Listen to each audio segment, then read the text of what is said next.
ನಿಂಬೆಹಣ್ಣಿನ ಮೇಲೆ ಸ್ವಲ್ಪ ಕೋಲ್ಗೇಟ್ ಪೇಸ್ಟ್ನ ಹಾಕಿ ನೋಡಿ. ಆಮೇಲೆ ನಿಮ್ಮ ದೊಡ್ಡ ಕೆಲಸ ನಿಮಿಷದಲ್ಲಿ ಮುಗಿಯುತ್ತೆ. ಇದು ಒಂದು ಕೆಲಸಕ್ಕಲ್ಲ, ನಿಮ್ಮ 100 ಕೆಲಸಕ್ಕೆ ಬರುತ್ತೆ.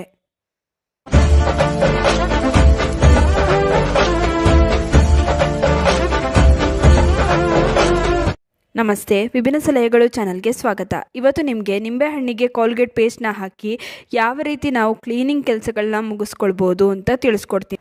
ಅರ್ಧ ಹೋಳು ನಿಂಬೆಹಣ್ಣು ಚೂರೇ ಚೂರು ಪೇಸ್ಟ್ ಸಾಕು.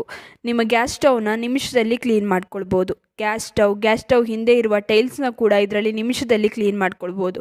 ಇದು ತುಂಬಾ ನಿಮಗೆ ಉಪಯೋಗಕ್ಕೆ ಬರುತ್ತೆ. ನೀವು ಅಂದ್ಕೊಳ್ಬೋದು ಏನಿದು ಸಿಂಪಲ್ ಆಗಿರುವಂಥ ಟಿಪ್ಸ್ ಅಂತ. ಆದರೆ ನಿಮ್ಮ ಗ್ಯಾಸ್ ಸ್ಟವ್ನಲ್ಲಿ ತುಂಬಾ ಎಣ್ಣೆ ಜಿಡ್ಡಿರುತ್ತೆ ಅಲ್ವಾ, ಹಾಗೆಯೇ ತುಂಬಾ ಕೊಳೆ ಕೂಡ ಕೂತಿರುತ್ತೆ. ಇದನ್ನೆಲ್ಲ ಕ್ಲೀನ್ ಮಾಡ್ಕೊಳ್ಳೋದಕ್ಕೆ ನಮಗೆ ತುಂಬಾ ಶ್ರಮದ ಅವಶ್ಯಕತೆ ಇರುತ್ತೆ. ಆದರೆ ಬರೀ ಇಷ್ಟನ್ನ ಮಾಡಿ, ಬರೀ ಗ್ಯಾಸ್ ಸ್ಟವ್ ಮೇಲೆ ಸ್ವಲ್ಪ ನೀರನ್ನ ಹಾಕ್ಕೊಳ್ಳಿ. ಆಮೇಲೆ ಈ ಪೇಸ್ಟ್ ಹಾಗೂ ನಿಂಬೆಹಣ್ಣಿನಿಂದ ಈ ರೀತಿಯಾಗಿ ಉಜ್ಕೊಳ್ಳಿ.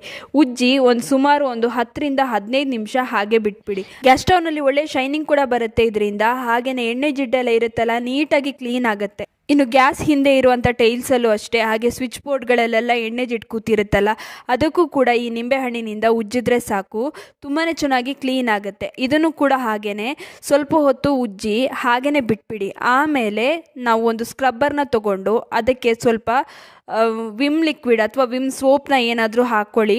ಆಮೇಲೆ ಅದರಿಂದ ಸ್ವಲ್ಪನೇ ಉಜ್ಜಿದ್ರೆ ಸಾಕು. ನೋಡಿ, ನಾನು ಜಾಸ್ತಿ ಏನು ಉಜ್ತಾ ಇಲ್ಲ, ಆಲ್ರೆಡಿ ಕ್ಲೀನ್ ಆಗಿರುತ್ತೆ. ಅದರಲ್ಲಿ ನೀವು ಸೋಪಿಂದ ಕ್ಲೀನ್ ಮಾಡೋದ್ರಿಂದ ಇನ್ನೂ ಚೆನ್ನಾಗಿ ಕ್ಲೀನ್ ಆಗುತ್ತೆ ಅಂತ ಅಷ್ಟೇ. ಹಬ್ಬದ ಸಮಯದಲ್ಲೆಲ್ಲ ನಾವು ಒಮ್ಮೆಲೆ ಕ್ಲೀನ್ ಮಾಡೋದಕ್ಕೆ ಹೋಗ್ತೀವಿ, ಆವಾಗ ತುಂಬಾ ಕಷ್ಟ ಆಗುತ್ತೆ. ಅದರ ಬದಲು ನೋಡಿ, ಈ ರೀತಿ ಅವಾಗವಾಗ ನಾವು ಕ್ಲೀನ್ ಮಾಡ್ತಾನೆ ಇದ್ದರೆ ನೀಟಾಗೂ ಇರುತ್ತೆ. ನಮಗೆ ಹಬ್ಬದ ಸಮಯದಲ್ಲೆಲ್ಲ ಜಾಸ್ತಿ ಕ್ಲೀನ್ ಮಾಡ್ಕೊಳ್ಳೋ ಅಂಥ ಅವಶ್ಯಕತೆ ಇರೋದಿಲ್ಲ. ಮತ್ತು ಒಂದು ಬಟ್ಟೆನ ತೊಗೊಂಡು ನೀಟಾಗಿ ಒರೆಸ್ಕೊಳ್ಳಿ. ಈ ರೀತಿ ಮಾಡೋದ್ರಿಂದ ನೋಡಿ ಎಷ್ಟು ಒಳ್ಳೆ ಶೈನಿಂಗ್ ಬಂದಿದೆ ಅಂತ ಗ್ಯಾಸ್ ಸ್ಟವ್ ಮೇಲೆ ನೀವೇ ನೋಡ್ಬೋದು. ಯಾಕಂದರೆ ಕೋಲ್ಗೇಟ್ ಪೇಸ್ಟ್ನ ಹಾಕಿರ್ತೀವಲ್ಲ, ಪೇಸ್ಟಿಂದ ಒಳ್ಳೆ ಶೈನಿಂಗ್ ಬರುತ್ತೆ.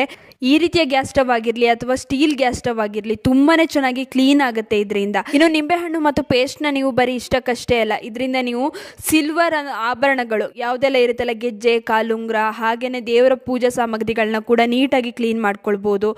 ಅಡುಗೆ ಮನೆಯ ಸ್ಟೀಲ್ ಸಿಂಕ್ನ ಕ್ಲೀನ್ ಮಾಡ್ಕೊಳ್ಬೋದು. ಟಾಯ್ಲೆಟಲ್ಲಿರುವಂಥ ಟೈಲ್ಸ್ನ ಕ್ಲೀನ್ ಮಾಡ್ಕೊಳ್ಬೋದು.